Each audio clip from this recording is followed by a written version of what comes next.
हम लोग पढ़ेंगे क्लास 10 का चैप्टर 1 जिसका टाइटल है chemical reaction and equation. Hindi में इसको बोलते हैं रासायनिक अभिक्रिया एवं समीकरण। सबसे पहले हम लोग जानते हैं साइंस क्या है। ठीक है, साइंस क्या होता है? हम लोग के आस पास की जितनी भी चीज़ें हैं, जैसे ह्यूमन हो गया, ट्रीज़ हो गया, ठीक है, प्लेनेट हो गया, स्टार हो गया, इस सब के बारे में हम लोग जानकारी इकट्ठा करते हैं। और भी चीज़ जैसे वायरस हो गया, कैसे कोई बीमार हो रहा है, ठीक है, मतलब लोहे में जंग क्यों लग रहा है, दूध क्यों फट जा रहा है, इस सब बारे में जानकारी इकट्ठा करना को हम लोग क्या बोलते हैं? साइंस बोलते हैं। डेफिनेशन इसका क्या है? The study of and knowledge about the physical world and natural law is known as science. ठीक है, हम लोग अभी हाल फिलहाल में हम लोग क्या देखें? कोरोना पैंडेमिक देखें। ठीक है, उसमें क्या हुआ? सबसे पहले हम लोग स्टडी किए कि कोरोना वायरस क्या है। उसके बाद ही उसका जितना भी वैक्सीन निकला, पहले हम लोग स्टडी किए कोरोना वायरस क्या है, फिर उसका स्टडी किए इसको मारा कैसे जा सकता है, उसके बाद ही हम लोग का वैक्सीन निकला। ठीक है, जो भी कोवैक्सीन हो या कोविशील्ड हो, जितना भी वैक्सीन निकला उसके कारण ही निकला। हम लोग का क्या होता है, घर में आप लोग देखे होंगे कि जो कील होता है, लोहे का जो कील होता है या फिर लोहे का जो गेट होता है, कभी कभी देखिएगा उसमें क्या हो जाता है, जंग लगने लगता है। अगर उसको कोई पेंट नहीं किया है तो जंग लगने लगता है। क्यों जंग लगता है? तो हम लोग ये सब स्टडी करते हैं, जंग क्यों लगता है, उसको बचाया कैसे जा सकता है। इसीलिए जब हम लोग जंग लगने लगता है हम लोग क्या करते हैं, पेंट कर देते हैं लोहा को। तो क्या होता है, उसके कारण से जो जंग लगने की अभिक्रिया है, जो जंग लगने का रिएक्शन है, वो क्या होता है, धीरे हो जाता है। इसीलिए ये देखिए, हम मेरे हाथ में ये जो लोहे का कील है, इसको क्या किया हम लोग, पेंट कर दिया ताकि इस पर जंग नहीं लगे। अब साइंस का बहुत सारा ब्रांच है। साइंस का ब्रांच क्या क्या हो सकता है? बायोलॉजी, उसमें हम लोग क्या पढ़ते हैं, ह्यूमन पार्ट्स के बारे में पढ़ते हैं, ट्रीज़ के बारे में पढ़ते हैं। एस्ट्रोनॉमी होता है, एस्ट्रोनॉमी में हम लोग क्या पढ़ते हैं, प्लैनेट्स के बारे में पढ़ते हैं, स्टार्स के बारे में पढ़ते हैं। इसी तरह एक इसका ब्रांच है केमिस्ट्री। केमिस्ट्री क्या होता है? Scientific study of the properties, composition and behaviour of matter is known as chemistry. मतलब कोई भी चीज़ का प्रॉपर्टीज, मतलब इसका केमिकल प्रॉपर्टी, फिजिकल प्रॉपर्टी का स्टडी करना। केमिकल और physical property, chemical property, physical property. Physical property में क्या होता है, जैसे अभी ये कील है, ठीक है, ये किस चीज़ का बना हुआ है? लोहे का बना हुआ है। हम लोग इसका क्या पढ़ेंगे कि इसका फिजिकल प्रॉपर्टी क्या है, तो ये मेलिएबल है कि नहीं, मतलब इसको हम लोग जब प्रेस करेंगे तो ये थिन सीट, मतलब पतला सा सीट जैसा बनेगा कि नहीं, डक्टाइल है कि नहीं, मतलब इसको हम लोग खींच के तार जैसा बना सकते हैं कि नहीं, ये इलेक्ट्रिक का कंडक्टर है या नहीं, इसमें हम लोग इलेक्ट्रिक पास करेंगे तो ये इलेक्ट्रिक का कंडक्ट करेगा कि नहीं, यहाँ से इलेक्ट्रिक पास करेंगे तो यहाँ इलेक्ट्रिक जाएगा कि नहीं। ये सब जितना भी प्रॉपर्टी आता है किसके अंतर्गत आता है? ये आता है फिजिकल प्रॉपर्टी के अंतर्गत। अब क्या इसका हम लोग पढ़ते हैं केमिकल प्रॉपर्टी। केमिकल प्रॉपर्टी में हम लोग क्या पढ़ते हैं? टॉक्सिसिटी पढ़ते हैं, मतलब ये पॉइजनस है कि नहीं है। उसके बाद हम लोग क्या पढ़ते हैं? एसिडिटी पढ़ते हैं कि ये एसिड है या बेस है या क्या है, इसके बारे में हम लोग जानते हैं। उसके बाद हम लोग क्या पढ़ते हैं? कंपोजिशन, कि लोहा किस चीज़ से बना हुआ है, इसका कंपोजिशन के बारे में पढ़ते हैं। अब जैसे हम लोग घर में यूज करते हैं नमक, ठीक है, क्या है वो नमक का, हम लोग कैसे उसको लिखते हैं? NaCl लिखते हैं। यानी ये Na मतलब क्या होता है? सोडियम, Cl मतलब होता है क्लोरीन। यानी कि जो घर में हम लोग नमक खाते हैं उसका कंपोजिशन क्या क्या है? सोडियम है उसमें और क्लोरीन है। तो ये हो गया कंपोजिशन। अब इसका बिहेवियर पढ़ते हैं। बिहेवियर मतलब क्या होता है कि डिफरेंट सर्कमस्टांसेस या डिफरेंट सिनेरियो में वो कैसे रिएक्ट करेगा। अब हम लोग जैसे ये लोहा है, लोहे को हम लोग क्या किए कि बिना पेंट किया हुआ लोहा को हम लोग क्या किए, रख दिए इसी तरह बाहर में। धीरे धीरे क्या होगा, इसके ऊपर ऑक्सीजन, मतलब ये ऑक्सीजन से क्या करेगा, रिएक्शन करेगा। रिएक्शन करेगा तो क्या होगा, जंग लगना चालू हो जाएगा। ठीक है, तो ये क्या हुआ, इसका बिहेवियर हुआ कि अगर हम लोग लोहे को खुले में छोड़ देते हैं तो क्या होता है, उसमें जंग लगने लगता है। उसी तरह बिहेवियर क्या होगा कि हम लोग क्या किए, सोडियम हाइड्रोक्साइड लिए प्लस HCl हाइड्रोक्लोरिक एसिड लिए, तो हम लोग का क्या बनेगा, NaCl plus H2O। Sodium hydroxide और हाइड्रोक्लोरिक एसिड में जब रिएक्शन हो गया, यानी कि हम लोग जब इसका बिहेवियर देखना चाहते हैं, सोडियम हाइड्रोक्साइड का बिहेवियर देखना चाहते हैं in presence of hydrochloric acid, तो हम लोग क्या देखते हैं, सॉल्ट बनता है और हम लोग को वाटर मिलता है। तो ये इसका बिहेवियर हुआ। तो हम लोग जब किसी भी चीज़ का प्रॉपर्टी का स्टडी करते हैं, कंपोजिशन का स्टडी करते हैं, उसका बिहेवियर का स्टडी करते हैं। तो उस सब जितना भी स्टडी है किस में हम लोग करते हैं? केमिस्ट्री में करते हैं। अब हम लोग पढ़ेंगे केमिकल रिएक्शन। केमिकल रिएक्शन क्या होता है? इसको हिंदी में बोलते हैं रासायनिक अभिक्रिया। ठीक है, तो इसमें एक या एक से ज़्यादा सब्सटेंस पार्टिसिपेट करता है, यानी कि एक या एक से ज़्यादा सब्सटेंस है सो रिएक्शन करता है, और रिएक्शन के बाद हम लोग को एक या एक से ज़्यादा सब्सटेंस मिल सकता है। लेकिन जो नया हम लोग को जो सब्सटेंस मिला है उसका केमिकल प्रॉपर्टी और फिजिकल प्रॉपर्टी जो पहले कंपाउंड या एलिमेंट जो भी पार्टिसिपेट किया था उससे डिफरेंट होना चाहिए, तभी हम लोग बोलते हैं कि केमिकल रिएक्शन हुआ है। ठीक है, तो chemical reaction it is a process in which one or more substance undergoes a chemical change to produce new substance और सब्सटेंसेस विथ डिफरेंट प्रॉपर्टीज। यानी कि जो नया हम लोग को सब्सटेंस मिला है उसका प्रॉपर्टीज, केमिकल प्रॉपर्टीज और फिजिकल प्रॉपर्टीज डिफरेंट होना चाहिए। किससे? जो कंपाउंड पार्टिसिपेट किया था रिएक्शन में। तो हम लोग समझते हैं इसको, इसका मतलब क्या होता है। जैसे हम लोग सबसे पहले एग्जांपल लेते हैं, हम लोग क्या किए, वाटर लिए, इसको हम लोग बॉईल कर दिए। ठीक है, तो ये केमिकल रिएक्शन होगा? नहीं होगा। क्यों? क्योंकि वाटर को जो हम लोग बॉयल किए तो उसका केमिकल प्रॉपर्टी और फिजिकल प्रॉपर्टी तो एक ही है ना, बॉयल करने के बाद भी। तो इसको हम लोग क्या बोलेंगे कि यहाँ पे केमिकल रिएक्शन नहीं हुआ। सेकेंड हम लोग क्या लेते हैं, हम लोग मोमबत्ती घर में यूज करते हैं, ठीक है, कैंडल, इसको हम लोग क्या किए, जला दिए। ये धीरे धीरे क्या होता है, पिघलने लगता है। जब ये पिघलने लगा तो हम लोग को ये जो पिघल के जो हम लोग को मिला यहाँ पे जो वैक्स मिला, इसका केमिकल एंड फिजिकल प्रॉपर्टी जो होगा, ये जो मोमबत्ती हम लोग शुरू में लिए थे उसका केमिकल और फिजिकल प्रॉपर्टी से सेम ही होगा। इसलिए यहाँ पे हम लोग क्या बोलेंगे कि केमिकल रिएक्शन नहीं हुआ। हम लोग एक सिंपल एग्जांपल लेते हैं केमिकल रिएक्शन का। क्या लेते हैं? NaOH sodium hydroxide plus HCl, क्या बनेगा रिएक्शन के बाद? NaCl plus H2O। ठीक है, हम लोग क्या लिया, सोडियम हाइड्रोक्साइड। सोडियम हाइड्रोक्साइड क्या है? बेस है। हाइड्रोक्लोरिक एसिड क्या है? एसिड है। बनता क्या है? NaCl क्या होता है? सॉल्ट। H2O। हम लोग जब बेस लिए और एसिड लिए, ये दोनों का जब रिएक्शन हुआ तो क्या मिलता है? सॉल्ट मिलता है। यानी कि इसका जो केमिकल प्रॉपर्टी है वो क्या है? बेसिक है। इसका केमिकल प्रॉपर्टी क्या है? एसिडिक है।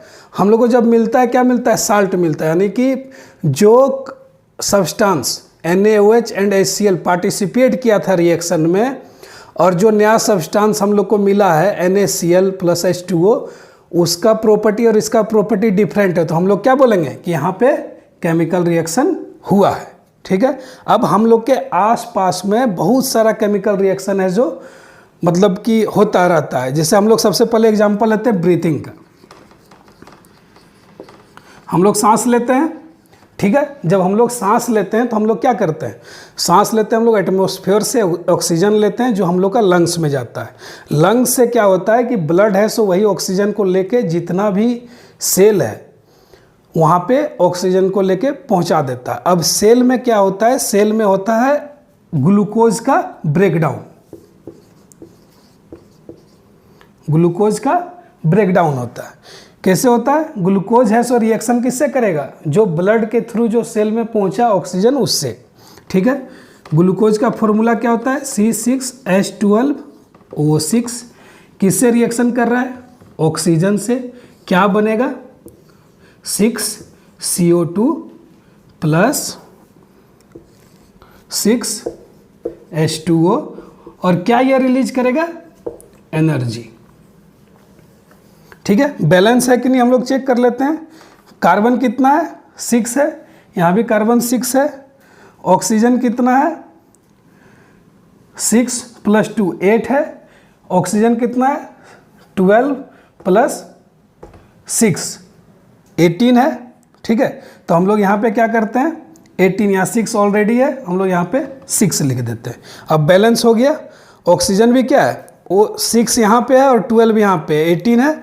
ऑक्सीजन 12 + 6 18 है। दोनों तरफ बैलेंस भी हो गया। तो वो ग्लूकोज क्या है? ऑक्सीजन से रिएक्ट किया, क्या बना? कार्बन डाइऑक्साइड बना।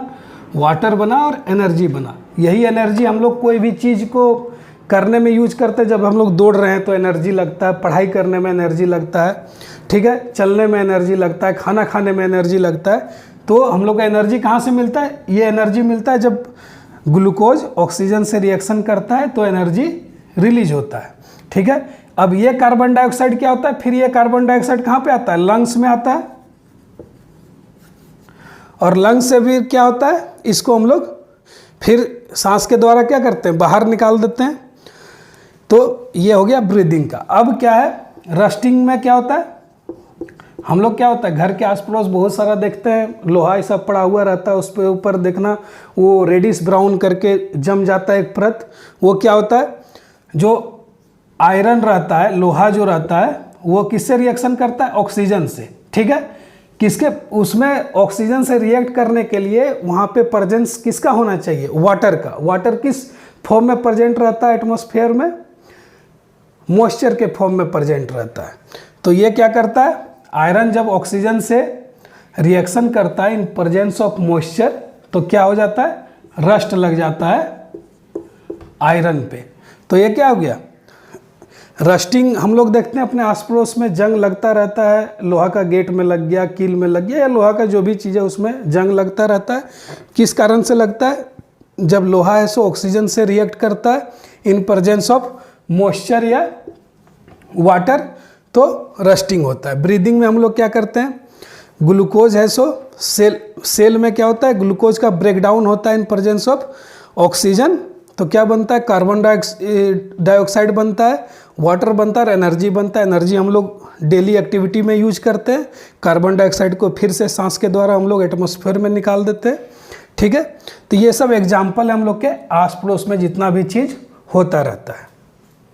अब हम लोग जानते हैं कि केमिकल रिएक्शन में क्या होता है, what happens during chemical reaction. तो केमिकल रिएक्शन में सबसे पहले क्या होता है कि एक या एक से ज़्यादा चीज़ है सो पार्टिसिपेट करता है, एक से ज़्यादा सब्सटेंस है सो पार्टिसिपेट करता है, ठीक है। One or more substances participates in a chemical reaction, ठीक है। जब दोनों पार्टिसिपेट करता है यानी कि दोनों के बीच में जब रिएक्शन होता है तो क्या होता है? न्यू सब्सटेंस और सब्सटेंसेस फॉर्म्ड, ठीक है। कोई नया सब्सटेंस बनेगा।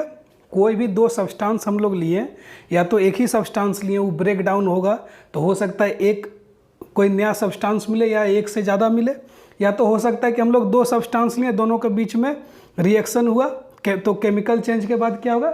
एक नया सब्सटेंस मिलेगा या एक से ज़्यादा मिल सकता है। अब जो नया सब्सटेंस मिला है उसका क्या होगा? केमिकल एंड फिजिकल प्रॉपर्टी, जो शुरू में जो सब्सटेंस है सो पार्टिसिपेट किया था केमिकल रिएक्शन में, उससे डिफरेंट होगा। Chemical and physical properties of newly formed substances or substance are different than previous substance और सब्सटेंसेस, ठीक है। फोर्थ पॉइंट क्या होगा? Composition of substances also change, ठीक है। कंपोजिशन ऑफ न्यू सब्सटेंस वो क्या होगा? चेंज होगा।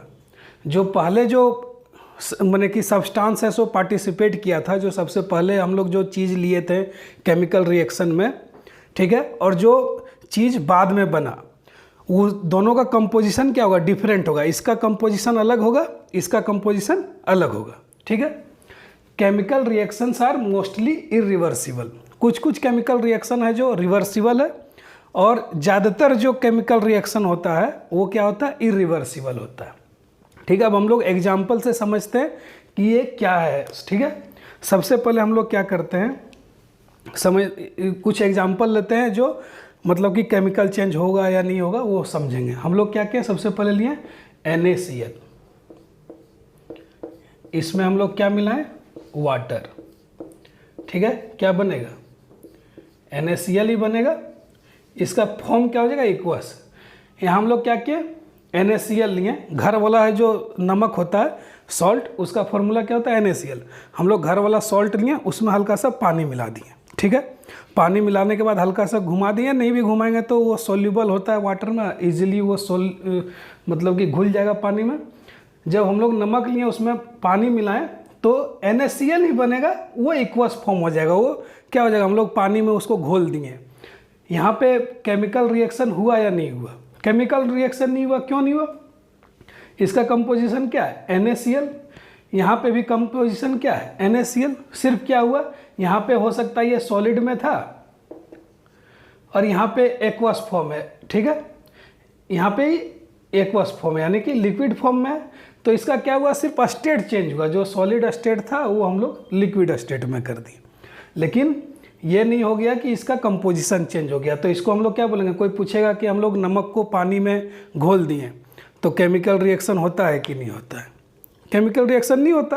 क्यों नहीं होता है पूछेगा तो हम लोग बोलेंगे उसका केमिकल प्रॉपर्टीज नहीं चेंज हो रहा है, सिर्फ फिजिकल प्रॉपर्टीज थोड़ा बहुत चेंज हो रहा है, बस। सही है।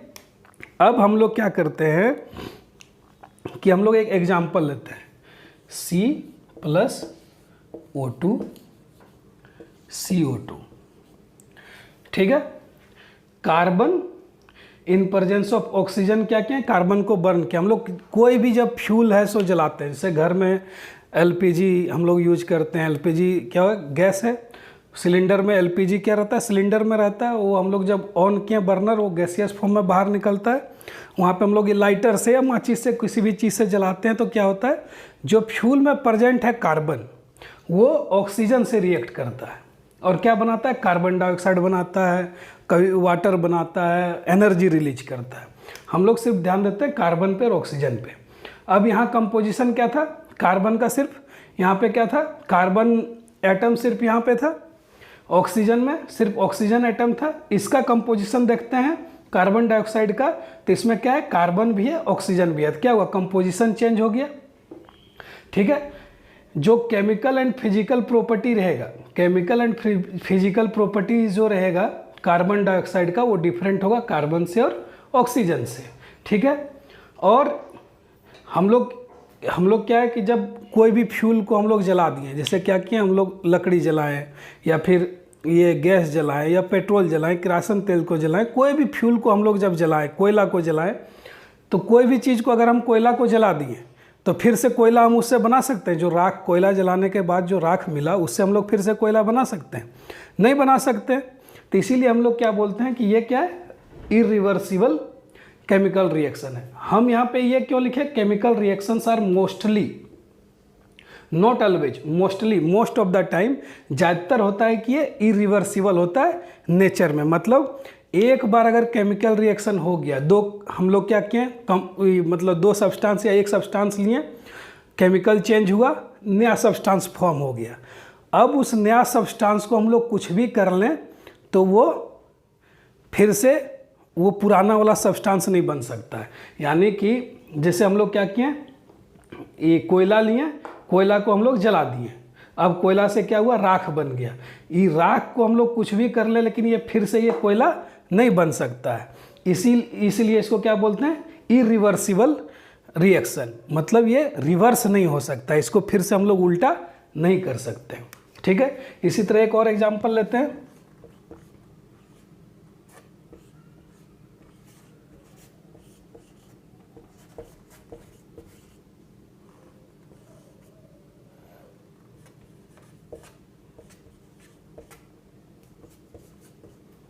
हम लोग क्या लिए? हाइड्रोजन गैस लिए और ऑक्सीजन गैस लिए। जब दोनों के बीच में रिएक्शन होगा तो क्या बनेगा? वाटर बनेगा, ठीक है। ये भी क्या है? ये भी क्या है? ये है इरिवर्सिबल रिएक्शन। अब हम लोग, कोई पूछ सकता है कि अच्छा कोई ऐसा केमिकल रिएक्शन बताओ जो रिवर्सिबल हो नेचर में। तो हम लोग क्या एक एग्जांपल दे सकते हैं उसके लिए। हाइड्रोजन को आयोडीन से हम लोग रिएक्शन कराते हैं तो क्या बनता है? हाइड्रोजन आयोडाइड बनता है। और जब हाइड्रोजन आयोडाइड को हम लोग ब्रेक डाउन करेंगे तो फिर से हम लोग को क्या मिल जाएगा? हाइड्रोजन और आयोडीन फिर से मिल जाएगा। हाइड्रोजन को हम लोग रिएक्शन कराते हैं आयोडीन से, ठीक है। क्या मिलता है? हाइड्रोजन आयोडाइड, ठीक है। हम लोग हाइड्रोजन को रिएक्शन कराते हैं आयोडीन से, हम लोग को मिलता है हाइड्रोजन आयोडाइड। अब फिर से अगर हम लोग हाइड्रोजन आयोडाइड को ब्रेक करेंगे तो हम लोग को फिर से क्या मिल जाएगा? इसको जब ब्रेक डाउन इसका होगा तो इसे हम लोग को फिर क्या मिल जाएगा? हाइड्रोजन गैस और आयोडीन हम लोग को फिर से मिल जाएगा। ठीक है, ये क्या है, रिवर्सिबल रिएक्शन का एग्जाम्पल है, रिवर्सिबल केमिकल रिएक्शन। ठीक है, नोट कर लो, ये रिवर्सिबल केमिकल रिएक्शन का एग्जाम्पल। अब हम लोग अपने आसपास जितना भी केमिकल रिएक्शन होता है उसको थोड़ा समझने की कोशिश करते हैं। सबसे पहले क्या है कि अगर हम लोग मिल्क, दूध को गर्मी के दिनों में अगर हम लोग मैंने बाहर में ही छोड़ दिए तो हम लोग देखते हैं क्या कि 2-3 घंटा के बाद वो मिल्क क्या होगा, उसका खट्टापना, मिल्क का थोड़ा स्वाद क्या होता है, मीठा होता है। लेकिन अगर हम लोग उसको 2-3 घंटा गर्मी के दिनों में बाहर में छोड़ दिए तो क्या होता है, वो खट्टा होने लगता है। हम लोग समझते हैं कि ये क्यों खट्टा हो रहा है, और क्या होगा कि वो थक्का जैसा जमने लगेगा, थोड़ा दिखने लगा, पानी अलग जैसा दिखने लगेगा और वो सफ़ेद सफ़ेद थक्का जैसा दिखने लगेगा। हम लोग समझते हैं आखिर होता क्यों, ये क्यों होता है। ये भी एक केमिकल रिएक्शन है। दूध में क्या होता है, लैक्टोज होता है। लैक्टोज क्या है, इसको हम लोग मिल्क शुगर भी बोलते हैं, ये शुगर होता है। तो लैक्टोज एक बैक्टीरिया होता है, लैक्टोबैसिलस। तो लैक्टोबैसिलस क्या करता है, लैक्टोज को ब्रेक डाउन कर देता है किसमें, लैक्टिक एसिड में। ठीक है, अब हम लोग जानते हैं कि एसिड का टेस्ट क्या होता है, सावर होता है, खट्टा होता है। तो ये जो लैक्टोबैसिलस, जब हम लोग 2-3 घंटा के लिए दूध को छोड़ दिए गर्मी के दिनों में बाहर, तो क्या हुआ, लैक्टोबैसिलस क्या करने लगता है कि जो लैक्टोज प्रेजेंट रहता है दूध में, उसको क्या करता है, ब्रेक डाउन करने लगता है, रिएक्शन करके क्या बन जाता है, लैक्टिक एसिड बन जाता है। और एसिड का मैंने टेस्ट क्या होता है, खट्टा होता है। इसीलिए जब दूध फट जाता है, हम लोग फटना ही बोलते हैं उसको, जब दूध फट जाता है तो उसका टेस्ट कैसा हो जाता है, खट्टा हो जाता है। तो ये किस लिए होता है, यही लैक्टोबैसिलस, ये जो बैक्टीरिया है, ये लैक्टोज को क्या करता है, ब्रेक डाउन कर देता है लैक्टिक एसिड में, इसी के कारण होता है। अब सिर्फ ये यही चीज़ नहीं करता, एक और ये चीज़ करता है। क्या करता है, मिल्क प्रोटीन को ये क्या करता है कि मिल्क प्रोटीन को ये ब्रेक डाउन कर देता है, और मिल्क प्रोटीन क्या होता है, एक जगह सेग्रीगेट होने लगता है, मतलब एक जगह वो जमा होने लगता है। ठीक है, और इसको सेपरेट कर देता है, जितना भी मतलब कि मिल्क का जो अदर कंस्टिट्यूएंट्स है उससे उसको मिल्क प्रोटीन को अलग कर देता है, जिसके कारण से क्या होने लगता है कि वो थक्का थक्का जैसा दिखने लगता है, थोड़ा पानी कहीं कहीं दिखेगा, थोड़ा थक्का थक्का अलग दिखेगा। उसका कारण क्या, ये जो प्रोसेस हुआ, जो मिल्क प्रोटीन को अलग कर दिया मिल्क के दूसरे कंस्टिट्यूएंट से, तो इस प्रोसेस को हम लोग क्या बोलते हैं, इसको बोलते हैं कोगुलेशन।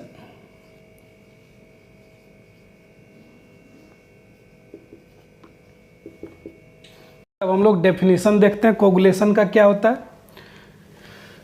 तो कोगुलेशन हम क्या बोलें कि जब ये जो लैक्टोबैसिलस बैक्टीरिया होता है, जब हम लोग मिल्क को ज़्यादा देर तक छोड़ देते हैं तो ये क्या करने लगता है, जो मिल्क प्रोटीन होता है, process of breaking down of milk protein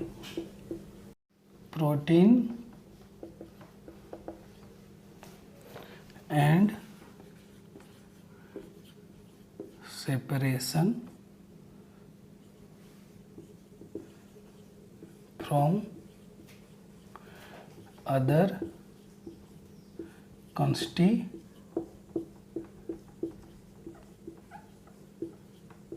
of milk is known as coagulation.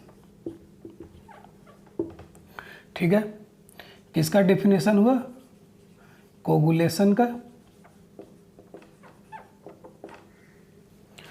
Coagulation क्या होता है, मिल्क प्रोटीन को क्या करता है, ये ब्रेक डाउन कर देता है और इसको सेपरेट कर देता है मिल्क के अदर कंस्टिट्यूएंट से, मैंने वाटर से, एक्सेट्रा से।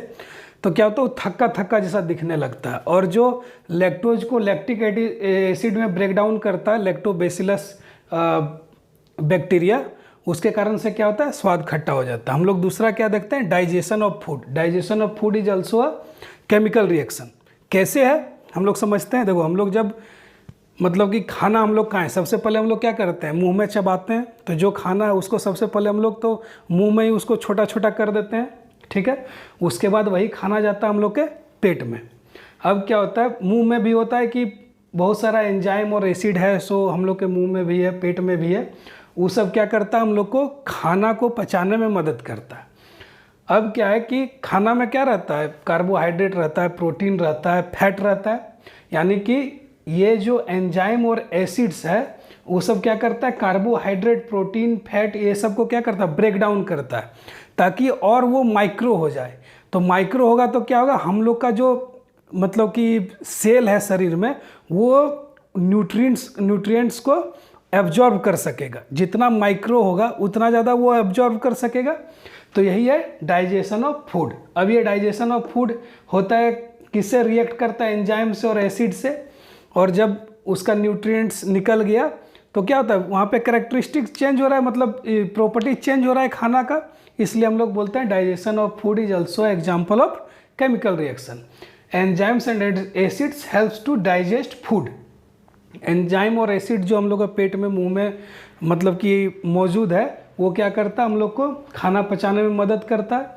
खाना में क्या होता है, कार्बोहाइड्रेट होता है, प्रोटीन होता है, फैट होता है, ठीक है। ये क्या करता है, डाइजेशन के प्रोसेस में क्या होता है, इन लोग को क्या होता है कि इन लोग को हम लोग ब्रेक डाउन करते हैं और उन लोग को माइक्रो, और उन लोग को मतलब कि और जितना माइक्रो हो सके उतना करते हैं। उसके बाद जब ये इसका ब्रेक डाउन होता है, ये सब बन जाता है सब क्या, न्यूट्रिएंट्स, ठीक है। इन न्यूट्रिएंट्स को क्या होता है कि हमारा जो शरीर में जो सेल है वो एब्जॉर्ब करता है। इसीलिए हम लोग बोलते हैं digestion of food is a chemical reaction. अब हम लोग समझते हैं रिएक्टेंट और प्रोडक्ट, ठीक है। कोई भी रिएक्शन का दो पार्ट होता है, एक रिएक्टेंट होता है, एक प्रोडक्ट होता है, ठीक है। सिंपल टर्म में अगर हम लोग समझना चाहें तो जो हम लोग लेफ्ट साइड में लिखते हैं उसको रिएक्टेंट बोलते हैं, जो राइट साइड में लिखते हैं उसको प्रोडक्ट बोलते हैं। जो सब्सटेंस या सब्सटेंसेस पार्टिसिपेट करेगा रिएक्शन में उसको हम लोग बोलते हैं रिएक्टेंट। और जब दो चीज़ का हम लोग रिएक्शन कराएं और जो भी चीज़ बनेगा उसको हम लोग प्रोडक्ट बोलेंगे, ठीक है। जैसे क्या है कि हम लोग सिंपल एक चीज़ समझते हैं, ए और बी दो सब्सटेंस है, ये दोनों के बीच में जब रिएक्शन हुआ तो क्या बना, सी और डी। ए प्लस बी क्या है लेफ्ट साइड में, इसको हम लोग क्या बोलेंगे, रिएक्टेंट है। C plus D right side में है तो हम लोग क्या बोलेंगे कि ये प्रोडक्ट है। यानी कि द सब्सटेंस और substances that undergo a chemical change in the reaction is known as reactant. जो भी चीज़ रिएक्शन में पार्टिसिपेट करेगा उसको हम लोग बोलेंगे कि रिएक्टेंट है। प्रोडक्ट क्या होता है, जो भी नया चीज़ बना, दो के बीच में कोई रिएक्शन हुआ या एक का ब्रेक डाउन हुआ, दो के बीच में जब रिएक्शन हुआ कोई भी नया चीज़ बना, वो उसको हम लोग प्रोडक्ट बोलेंगे। The new substances formed during a reaction is known as product, ठीक है। अब हम लोग अगर समझें केमिकल रिएक्शन से तो क्या समझेंगे कि रिएक्टेंट का जो केमिकल और फिजिकल प्रॉपर्टीज होगा वो प्रोडक्ट के केमिकल एंड फिजिकल प्रॉपर्टी से डिफरेंट होगा, तभी हम लोग बोलेंगे कि केमिकल रिएक्शन टेक्स प्लेस हुआ है। इसका जो कंपोजिशन होगा और इसका जो कंपोजिशन होगा वो क्या होगा, डिफरेंट होगा, तभी हम लोग बोल सकते हैं कि केमिकल रिएक्शन हुआ है। लेफ्ट साइड में जो रहेगा उसको हम लोग रिएक्टेंट बोलेंगे, राइट साइड में जो रहेगा उसको हम लोग प्रोडक्ट बोलेंगे जनरल टर्म में। जो पार्टिसिपेट किया, जो भाग लिया कोई भी रिएक्शन करने में, उसको हम लोग बोलेंगे कि रिएक्टेंट है। जो चीज़ बना उसको हम लोग बोलेंगे प्रोडक्ट है। एक सिंपल हम लोग यहाँ पे एग्जांपल लेते हैं, H2 plus O2, H2O। Hydrogen जब रिएक्शन किया ऑक्सीजन से तो क्या बना, वाटर बना, ठीक है। बैलेंस नहीं है, हम लोग यहाँ पे लिखते हैं 2, यहाँ पे भी 2 लिखते हैं। हाइड्रोजन 4, ऑक्सीजन का कितना आइटम है 2, यहाँ पे भी ऑक्सीजन का 2 आइटम है, हाइड्रोजन का 4 आइटम, यानी कि ये बैलेंस है। अब इस साइड जो है वो रिएक्टेंट है, क्यों रिएक्टेंट है? हाइड्रोजन और ऑक्सीजन क्यों रिएक्टेंट है? क्योंकि ये भाग लिया, ये पार्टिसिपेट किया, इन दोनों के बीच में केमिकल रिएक्शन हुआ, इसलिए ये रिएक्टेंट है। और उस दोनों के बीच में जब हाइड्रोजन और ऑक्सीजन के बीच में जब रिएक्शन हुआ तो क्या बना? वाटर बना, तो इसलिए ये क्या हो जाएगा? प्रोडक्ट।